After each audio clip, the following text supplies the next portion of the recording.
Welcome to Daily Plunge. We're in the Gospel of Luke, chapter 8, verses 40 through 56.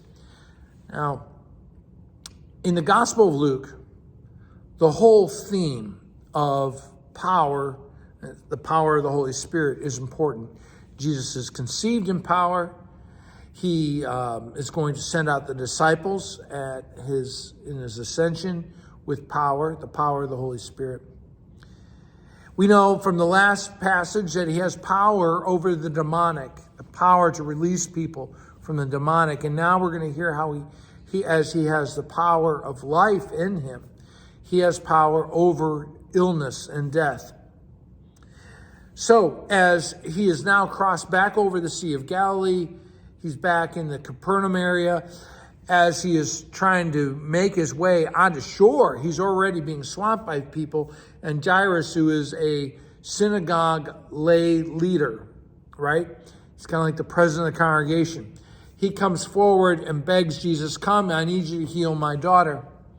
So as they're making their way through the crowds are pressing in on Jesus. And why is that? Well, because they've heard what Jesus is doing. The report about all that God has done through him is going out.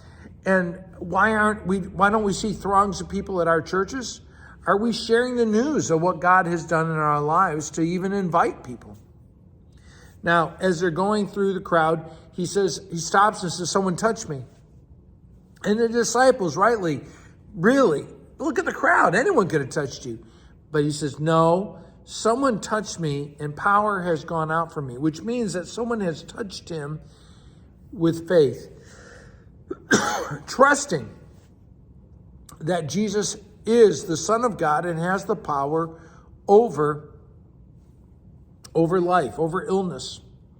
And the woman who touches him is hemorrhaging, and she has a perennial, a nonstop bleeding going on. And I wonder about my own life. Do I believe that Jesus Christ has the power to heal me of the hemorrhaging of life that goes on within me? Do I have faith and trust in Jesus Christ that he can heal me from my sin, from my addictions to sin?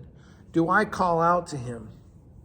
Now, I think that's often the case, is we just don't ask for the healing from our sin, because it's there. The power is there.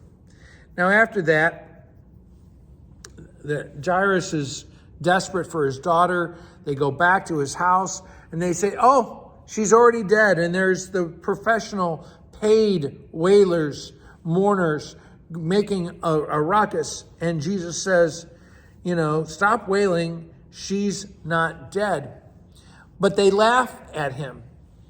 And rightly so, because for us, death is the end. I mean, she's done. Just put her in a box and put her in the ground. But for Jesus, death is not a problem. He has power over death. And death is not an eternal sleep for Jesus. It's just a state of existence. And so for him, it's not a big deal, right? For him, it's a matter to display the life of God. And so, putting out everyone else except Peter, James, and John, his inner trio, and the father and mother, he says to her, "My child." And that's the thing, is we find healing because God adopts us into his family. And he says, "Get up." And at once her spirit returned. Jesus has power over her spirit. And she's filled with life again.